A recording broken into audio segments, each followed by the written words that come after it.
Sarah Matthews had always been the type of person who believed rules were meant for other people. At 28, she had perfected the art of bending situations to her advantage. Whether it was sweet-talking her way out of parking tickets or convincing landlords to overlook her less-than-stellar credit history, her confidence bordered on arrogance, and she wore it like armor as she navigated through life with a smirk and a sharp tongue. The trouble began on a humid Tuesday morning, in July, when Sarah decided she deserved a better parking spot than the cramped street space she'd been assigned near her downtown apartment. As she drove through the affluent Riverside neighborhood admiring the manicured lawns and luxury cars, she spotted the perfect solution. A beautiful colonial house at the corner of Elm and Maple had a circular driveway that seemed practically empty, save for a single sedan parked near the garage. Without a second thought, Sarah pulled her beat-up Honda into the driveway, positioning it right behind the sedan. She reasoned that she'd only be gone for a few hours while she attended a job interview across town. What harm could it really cause? The homeowner probably wouldn't even notice, and if they did, surely they'd understand that street parking was a nightmare in this area. As Sarah grabbed her purse and checked her appearance in the rearview mirror, she felt a surge of satisfaction. This was exactly the kind of creative problem-solving that had gotten her through life's various challenges. She locked her car and walked away, completely oblivious to the fact that she had just made the biggest mistake of her entitled existence. The house she had chosen belonged to Margaret Chen, a retired school principal who had spent 40 years dealing with difficult personalities and had developed an impressive ability to spot trouble from a mile away. Margaret had been watering her prized rose garden when she noticed the unfamiliar vehicle blocking her driveway. At first, she assumed it might be a lost delivery driver, or perhaps someone having car trouble, but as the minutes ticked by and no one appeared to claim the vehicle, Margaret's patience began to wear thin. Margaret was not the type of woman to be walked over, despite her petite stature and gentle demeanor. She had raised 3 successful children as a single mother, while maintaining order in classrooms full of teenagers. This stranger's audacious assumption that they could simply commandeer her private property struck her as the height of disrespect. After waiting nearly an hour, Margaret decided to take action. She walked around the Honda, peering through the windows for any clue about its owner. The car was cluttered with fast food wrappers, empty coffee cups, and what appeared to be unpaid bills scattered across the dashboard. A parking ticket was visible on the passenger seat, along with several others stuffed into the door pocket. This painted a clear picture of someone who had little regard for rules or consequences. Margaret tried calling the non-emergency police line, but was told that unless the vehicle was blocking a public road or posed a safety hazard, it would be several hours before an officer could respond to investigate the trespassing complaint. Frustrated but not defeated, Margaret decided to wait it out. She had nowhere urgent to be, and she was curious to see just how brazen this person would be when they finally returned. Meanwhile, Sarah's job interview had gone better than expected. The marketing position seemed like a perfect fit, and the interviewer had hinted that she was their top candidate. Riding high on confidence, Sarah decided to celebrate with lunch at an expensive bistro nearby. She lingered over her meal, scrolling through her phone and already mentally spending her anticipated first paycheck. The parking situation back at the house never crossed her mind. As the afternoon wore on, Margaret's irritation transformed into strategic planning. She realized this was an opportunity to teach someone a valuable lesson about respect and consequences. She began documenting everything, taking photos of the vehicle from multiple angles, noting the exact time it had been abandoned, and even researching local towing companies. Margaret had always believed that action should have meaningful consequences, and this situation seemed like the perfect test case. The sun was beginning to set when Sarah finally remembered where she had parked. The interview high had worn off, replaced by the stark reality that she needed to get home and prepare for what she hoped would be a follow-up call. As she made her way back through the Riverside neighborhood, she felt pleased with her morning's decision. The spot had been perfect, and she was certain no one had even noticed her temporary use of the driveway. But as Sarah turned the corner onto Elm Street, her satisfaction quickly turned to confusion, then to panic. Her car was nowhere to be seen. The circular driveway where she had so confidently parked that morning was completely empty except for the original sedan. Sarah stood on the sidewalk looking around frantically, wondering if she had somehow misremembered the location. but the distinctive stone lions flanking the driveway entrance confirmed she was in the right place. This was the moment when Sarah's carefully constructed world of casual rule-breaking began to crumble. Though she didn't realize it yet, she was about to discover that her latest act of entitled convenience had set in motion a series of events that would challenge everything she thought she knew about consequences and accountability. Sarah's first instinct was denial. She pulled out her phone and called the police, claiming her car had been stolen from a public street. The dispatcher asked for details about the location, and Sarah hesitated before giving the address, suddenly realizing she might need to explain why she had been parked in someone's private driveway. She hung up before completing the call, her mind racing as she tried to figure out her next move. Swallowing her pride, Sarah walked up to the front door of the colonial house.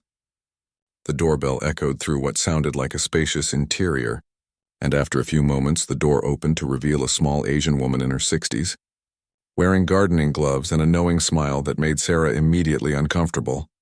Margaret had been expecting this moment for hours.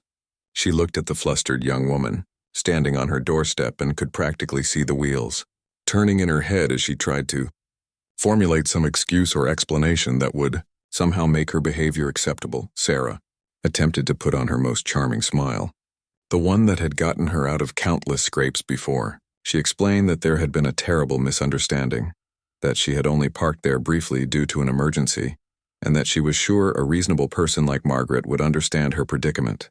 She even offered to pay for any inconvenience. Though her tone suggested she felt this was unnecessarily generous, Margaret listened patiently to Sarah's rehearsed explanation, nodding occasionally as if considering her words carefully.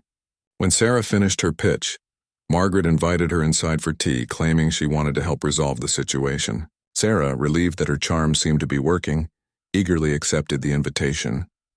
The interior of the house was even more impressive than Sarah had imagined. Hardwood floors gleamed under crystal chandeliers, and the walls were lined with what appeared to be expensive artwork and family photographs. As they walked toward the kitchen, Sarah noticed several diplomas and awards hanging in a hallway.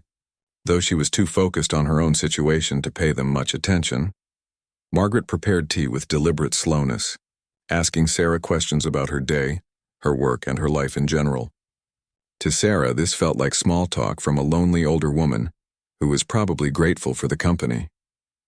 She began to relax, confident that she had successfully diffused the situation and would soon be reunited with her car after what would amount to little more than an inconvenient afternoon. But Margaret was actually conducting a careful assessment of Sarah's character, and what she discovered disappointed but didn't surprise her. Sarah showed no genuine remorse for her actions, no real understanding of why using someone else's property without permission was problematic, and no indication that she would behave differently in the future. Her apologies were hollow, designed to get what she wanted rather than to acknowledge any wrongdoing. As they sat in Margaret's beautifully appointed living room, Sarah began to grow impatient. She had apologized, she had been charming, and she had even complimented Margaret's lovely home. Surely that was enough to warrant the return of her vehicle. She began hinting that she needed to get going, that she had important things to do, and that she would really appreciate Margaret's help in resolving this whole silly misunderstanding. Margaret set down her teacup and looked directly at Sarah with the same expression she had once used on students who thought they could manipulate their way out of consequences. She calmly explained that Sarah's car had indeed been towed from her private property after being abandoned there for over 6 hours. The vehicle was now impounded at Riverside Towing and Recovery, and Sarah would need to pay the towing and storage fees to retrieve it. Sarah's facade of politeness cracked immediately. She accused Margaret of being vindictive and unreasonable, pointing out that no real harm had been done, and that calling a tow truck was an extreme overreaction. Her voice rose as she demanded to know why Margaret couldn't have simply waited for her to return, or at least left a note asking her to move the car. Margaret remained completely calm throughout Sarah's outburst, which only seemed to make Sarah angrier. She explained that private property rights existed for a reason, that Sarah had essentially stolen the use of her driveway without permission, and that there were consequences for such actions whether Sarah liked them or not. Margaret also mentioned that she had photographed the car and documented the entire incident in case Sarah decided to pursue the matter further. The mention of documentation seemed to catch Sarah off guard. For the first time since arriving at Margaret's door, she seemed to realize that this situation might be more serious than she had initially thought. She tried a different approach, claiming financial hardship and begging Margaret to call the towing company and have them release her car without charge. Margaret stood up and walked to her kitchen, returning with a business card for Riverside Towing and Recovery. She handed it to Sarah along with a folder containing printed photos of Sarah's abandoned vehicle, timestamps showing exactly when it had been left and towed, and a copy of the towing receipt. Margaret explained that she had already paid the towing fee herself, but that Sarah would need to reimburse her for the cost plus storage fees that were accumulating by the hour. Sarah stared at the folder in disbelief. This sweet little old lady had not only had her car towed, but had also created what amounted to a complete legal case file documenting the entire incident. The professional thoroughness of Margaret's response was far beyond anything Sarah had expected, and for the first time, she began to wonder if she had seriously underestimated her opponent. As Sarah stormed out of Margaret's house, clutching the business card and folder, she was already planning her next move. She would call the towing company and demand they release her car, claiming it had been towed illegally. She would threaten to report Margaret for harassment. She would file complaints with anyone who would listen. Sarah was nowhere near ready to accept that her actions had consequences, and she was certainly not prepared to discover just how much trouble she had actually created for herself. Sarah's phone call to Riverside Towing and Recovery did not go as planned. The gruff voice on the other end of the line listened to her heated demands for about 30 seconds before cutting her off. The tow truck operator explained that the vehicle had been legally removed from private property at the owner's request. Proper documentation had been filed, and Sarah would need to pay all fees before her car would be released. When Sarah threatened to call the police and report the car as stolen, the operator laughed and suggested she go right ahead. Furious and running out of options, Sarah decided to escalate the situation. She marched into the Riverside Police Department and demanded to speak with someone in charge about the illegal towing of her vehicle. The desk sergeant, a patient man named Officer Rodriguez who had dealt with similar complaints countless times, listened to Sarah's story with growing amusement. Sarah painted herself as the victim of a vindictive homeowner who had overreacted to an innocent mistake. She claimed that Margaret had refused to give her a chance to move her car and had immediately called for towing out of spite. Sarah demanded that charges be filed against Margaret for theft and harassment, and she wanted the police to force the towing company to release her vehicle immediately. Officer Rodriguez asked Sarah to clarify exactly where her car had been parked, and when she reluctantly admitted it was in someone's private driveway, his expression shifted from sympathy to barely concealed irritation.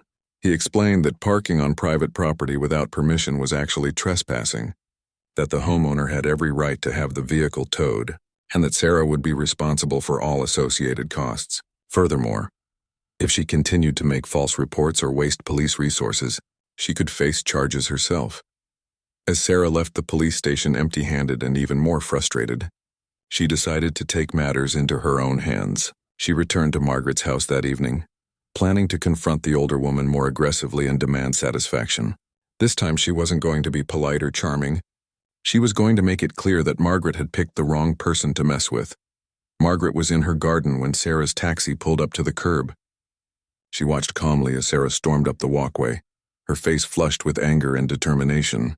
Margaret had been expecting this return visit and had prepared accordingly.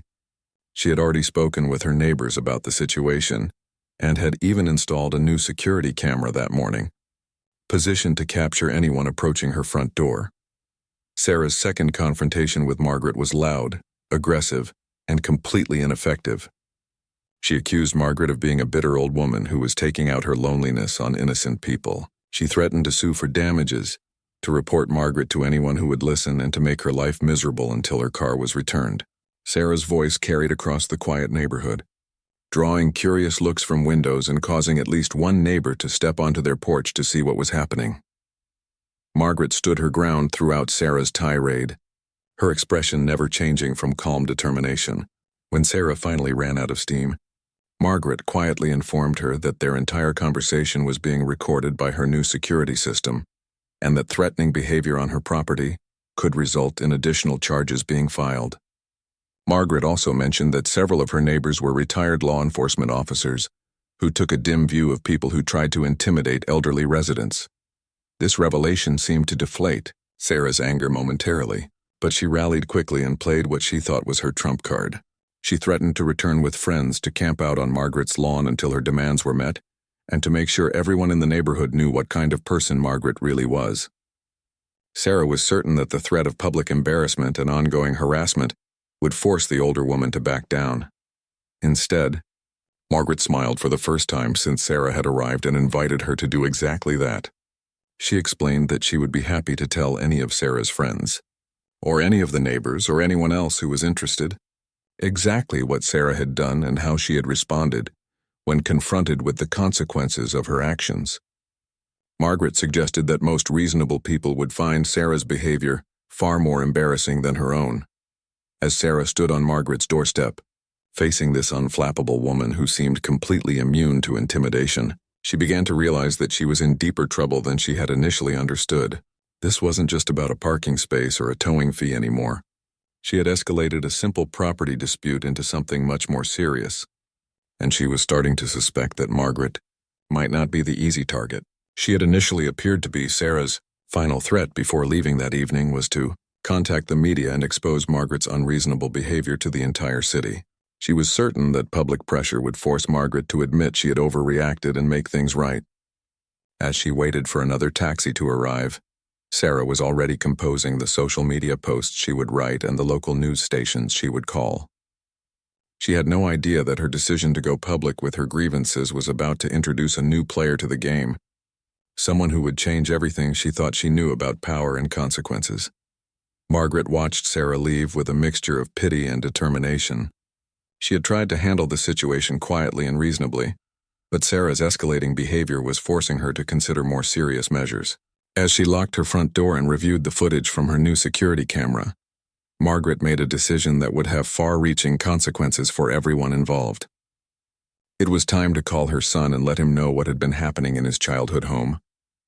Detective Lieutenant Daniel Chen was in the middle of reviewing case files when his mother called.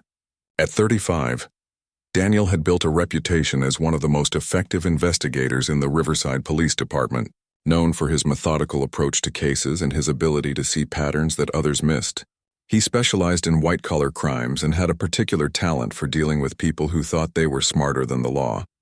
Margaret rarely called Daniel at work unless something was seriously wrong, so he immediately gave her his full attention. As she described the events of the past 2 days, Daniel felt a familiar mixture of pride in his mother's composure and irritation at the person who had dared to target her. Margaret had raised him to believe that actions had consequences and that standing up to bullies was not just a right but a responsibility. Daniel listened carefully as his mother described Sarah's escalating behavior, her threats, and her complete lack of remorse for her original trespassing. When Margaret mentioned that Sarah had threatened to bring friends to harass her and had made statements about making her life miserable, Daniel's professional instincts kicked in. What had started as a simple property dispute was beginning to sound like a pattern of harassment and intimidation. After hanging up with his mother, Daniel pulled up the incident reports from the past few days. He found Sarah's complaint about her allegedly stolen vehicle and read Officer Rodriguez's notes with growing interest. The report painted a clear picture of someone who was escalating a situation rather than taking responsibility for her actions. Daniel also noticed that Sarah had provided false information in her initial report, claiming her car had been stolen from a public street rather than admitting she had been trespassing. Daniel's investigation revealed several interesting facts about Sarah Matthews that she probably wished had remained hidden. Her driving record showed a pattern of parking violations and unpaid tickets. Her credit report indicated financial instability and a history of disputes with landlords. Most significantly, Daniel discovered that Sarah had been involved in 2 previous incidents where she had used other people's property without permission and had become combative when confronted. Armed with this information, Daniel decided to pay Sarah a visit.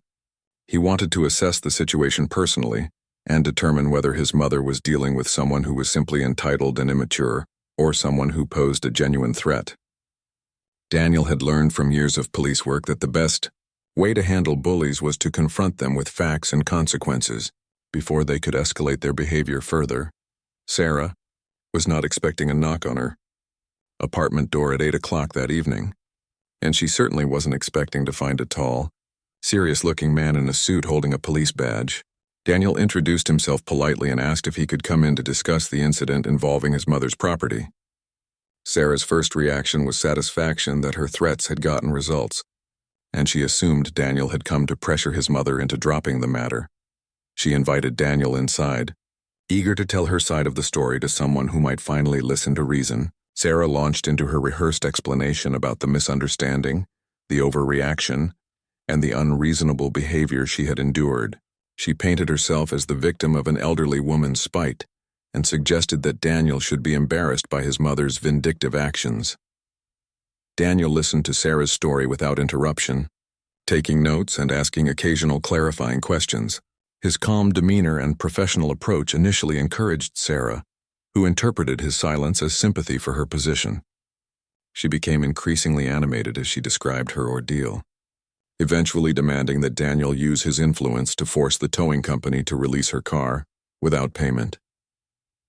When Sarah finished her monologue, Daniel closed his notebook and looked at her with the same expression he used when interviewing suspects who thought they could lie their way out of trouble. He began by correcting several factual errors in Sarah's account, using information from the police report and his mother's documentation. He then explained the legal definition of trespassing and outlined the various charges that could potentially be filed based on Sarah's behavior over the past 2 days. Sarah's confidence evaporated as Daniel methodically dismantled her version of events. He showed her copies of the photographs his mother had taken, the timestamps proving how long her car had been abandoned, and the documentation of her subsequent threats and harassment. Daniel explained that what Sarah had characterized as a simple misunderstanding was actually a series of violations that could result in criminal charges. The revelation that Margaret's son was a police detective hit Sarah like a physical blow. Suddenly, every threat she had made, every lie she had told, and every escalation she had attempted took on a completely different significance. She realized that she hadn't been dealing with a helpless elderly woman who could be bullied into submission. She had been harassing the mother of someone who had both the authority and the expertise to hold her accountable for her actions. Daniel could see the exact moment when Sarah understood the gravity of her situation. Her aggressive posture collapsed. Her voice dropped to barely above a whisper, and for the first time since the whole ordeal began, she seemed genuinely concerned about the consequences of her behavior. Daniel had seen this transformation countless times in his career, when people who thought they were above the law suddenly realized they weren't as untouchable as they had believed. But Daniel wasn't finished. He explained that he had researched Sarah's background and had discovered her pattern of similar behavior in other situations. He suggested that her current situation was part of a larger problem with respecting other people's rights and property. Daniel made it clear that while he could potentially help resolve the immediate situation, any future incidents involving his mother or anyone else would be handled very differently. Sarah sat in stunned silence as Daniel outlined her options. She could immediately pay all towing and storage fees, write a formal apology to his mother, and agree to have no further contact with her or her property. In exchange, no criminal charges would be filed for her trespassing, false police report, or harassment. Alternatively, she could continue to escalate the situation and face the full legal consequences of her actions, which could include fines, probation, and a criminal record that would follow her for years. The choice Daniel presented to Sarah should have been simple, but her pride and stubbornness made it anything but straightforward. Even faced with the reality of dealing with a police detective, Sarah couldn't bring herself to admit that she had been completely wrong from the beginning. She spent the next 20 minutes trying to negotiate, bargain, and minimize her responsibility for what had happened. Sarah argued that the punishment didn't fit the crime, that she was being treated unfairly, and that any reasonable person would have handled the situation differently than Margaret had. She suggested that Daniel was biased because of his family relationship, and that she deserved a more objective hearing of her case. Sarah even had the audacity to claim that she was the real victim, because the whole ordeal had caused her to miss work and incur additional expenses. Daniel had encountered this type of resistance before, and he knew that some people needed to learn their lessons the hard way. He calmly explained that his offer was not a negotiation, but a one-time opportunity to resolve the matter without criminal charges. Sarah had exactly 24 hours to make her decision, pay the fees, and deliver a written apology to his mother. If she chose not to accept these terms, Daniel would file charges for criminal trespassing, filing a false police report, and harassment. As Daniel prepared to leave Sarah's apartment, he mentioned one additional detail that made Sarah's blood run cold. He explained that as part of his investigation, he had contacted her employer to verify her employment status, and had discovered that she was currently in a probationary period at her new job. Daniel suggested that criminal charges might impact her employment situation, and recommended that she consider all the potential consequences of her decision. After Daniel left, Sarah sat alone in her apartment, finally beginning to understand the full scope of the trouble she had created for herself. The parking space that had seemed like such a clever solution that morning now felt like the worst decision she had ever made. She spent the night researching Detective Daniel Chen online and discovered that he had an impressive record of successful prosecutions and was known for being thorough and relentless in his investigations. The next morning, Sarah called the towing company and inquired about the total cost to retrieve her vehicle. The fees had accumulated to over $400, which was money she couldn't afford to lose but couldn't afford not to pay. The storage charges were continuing to mount with each passing day, and Sarah realized that her attempts to avoid responsibility had only made her situation worse. Sarah also spent considerable time trying to compose an apology letter that would satisfy Daniel's requirements, without completely destroying her ego. Every draft she wrote sounded either insincere or overly dramatic, and she struggled to find words that acknowledged her wrongdoing without making her sound like a complete villain. The exercise forced her to confront the reality of her actions in a way she had been avoiding since the whole situation began. By late afternoon, Sarah had made her decision. She called Daniel and agreed to accept his terms, though she couldn't resist adding that she still felt the response had been disproportionate to her actions. Daniel simply provided her with the address for delivering the apology letter and reminded her that all fees needed to be paid by the end of business that day to avoid additional charges. Sarah's trip to retrieve her car from the impound lot was a humbling experience. The facility was located in an industrial area on the outskirts of town, and the process of paying fees and filling out paperwork took over an hour. The staff treated her with the same indifferent efficiency they showed all customers, but Sarah couldn't shake the feeling that everyone knew exactly why her car had been towed. The total cost, including towing, storage, and administrative fees, was even higher than she had anticipated. Delivering the apology letter to Margaret's house was perhaps the most difficult part of the entire ordeal for Sarah. She had rewritten the letter 3 times, trying to strike a balance between accepting responsibility and maintaining some dignity. Standing on Margaret's doorstep, envelope in hand, Sarah felt like a child being forced to apologize for breaking something valuable. Margaret accepted the letter without comment, simply nodding and closing the door. Sarah had hoped for some kind of acknowledgement or even a brief conversation that might help her feel less like a complete failure. But Margaret's silence was probably more effective than any lecture could have been. As Sarah walked back to her car, she realized that her desire to cause trouble had resulted in more consequences than she could have imagined. The final blow to Sarah's ego came when she returned to work the following Monday. Her supervisor called her into the office and explained that the company had been contacted as part of a background verification process related to a legal matter. While no charges had been filed, the inquiry had raised questions about Sarah's judgment and character that the company couldn't ignore. Sarah was informed that her probationary period would be extended, and that any future incidents would result in immediate termination. As Sarah sat at her desk that day, trying to focus on her work while processing everything that had happened, she began to understand that her actions had consequences she hadn't even considered. The job that had seemed so promising just a week earlier now felt precarious and uncertain. The confidence she had always carried like armor felt more like a burden, and for the first time in her adult life, Sarah was forced to question whether her approach to life was actually working for her. The realization that Margaret's son was a police detective had changed everything about how Sarah viewed the situation.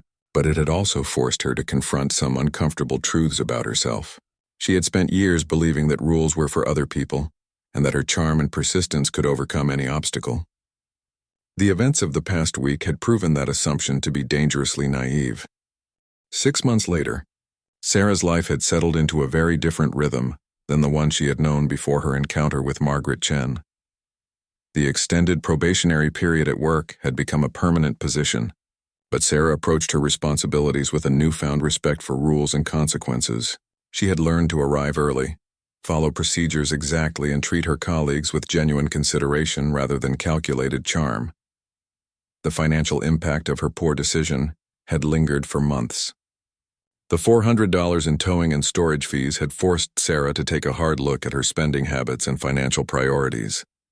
She had started budgeting carefully, paying her bills on time, and even beginning to address the collection of unpaid parking tickets that had been following her for years. The discipline required to manage her finances properly had spilled over into other areas of her life.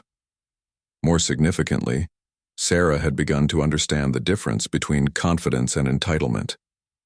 The characteristic smirk that had once been her default expression had been replaced by something more thoughtful and genuine. She found herself considering the impact of her actions on other people before acting, a habit that felt foreign at first but gradually became natural.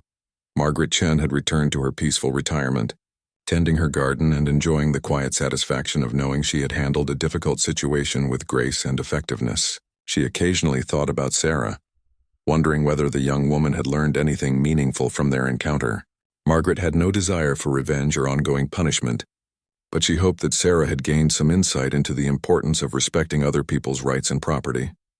Detective Daniel Chen had filed away the incident as a successful resolution of a minor harassment case.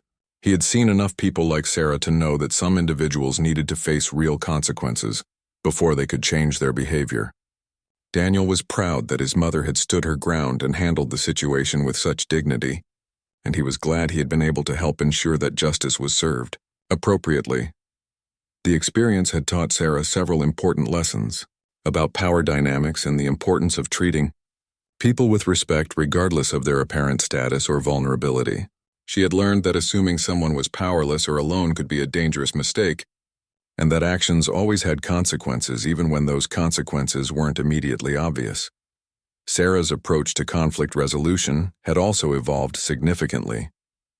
Where she had once relied on aggression, threats, and manipulation to get her way, she now understood the value of honest communication and genuine compromise.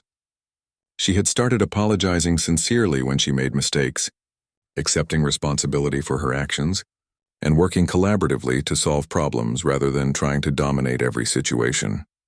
The extended probationary period at work had actually become a blessing in disguise. Sarah's supervisor, impressed by her improved attitude and performance, had begun giving her additional responsibilities and had even mentioned the possibility of a promotion. Sarah approached these opportunities with humility and gratitude, understanding that trust had to be earned through consistent behavior rather than clever words. Perhaps most importantly, Sarah had developed genuine empathy for other people's perspectives and situations. The realization that her casual disregard for Margaret's property rights had caused real distress to another person had been a watershed moment in her emotional development. She had begun volunteering at a local community center, helping elderly residents with technology issues and home maintenance tasks, work that helped her understand the vulnerability that many older people felt in dealing with younger, more aggressive individuals. The parking space incident had become a turning point that Sarah referenced whenever she was tempted to take shortcuts or bend rules for her own convenience. She had learned that respecting other people's boundaries wasn't just about avoiding trouble, but about acknowledging the basic human dignity that everyone deserved, regardless of their age, status, or apparent ability to defend themselves. Margaret occasionally received updates about Sarah through mutual acquaintances in their small community. She learned that Sarah had become a reliable employee, a respectful neighbor, and someone who had apparently learned to channel her determination in more positive directions. Margaret felt satisfied that her decision to stand firm had ultimately benefited everyone involved, including Sarah herself. The security camera that Margaret had installed during the incident remained in place, but it had never captured anything more dramatic than package deliveries and the occasional stray cat. The neighborhood had returned to its usual quiet rhythm, and Margaret's driveway remained peacefully private. For Sarah, the most lasting impact of the experience was the understanding that true confidence came from acting with integrity, rather than assuming she could manipulate her way out of any situation. She had discovered that taking responsibility for mistakes was actually more empowering than trying to avoid consequences, and that treating people with genuine respect created much better outcomes than trying to charm or intimidate them. The woman who had once thought she could cause trouble and escape consequences had learned that the most powerful people were often those who appeared most ordinary, and that real strength came from standing up for what was right, rather than simply getting what you wanted. Sarah's encounter with Margaret and Daniel Chen had taught her that actions always had consequences, and that the wisest course was to make choices she could be proud of, rather than ones she would have to defend.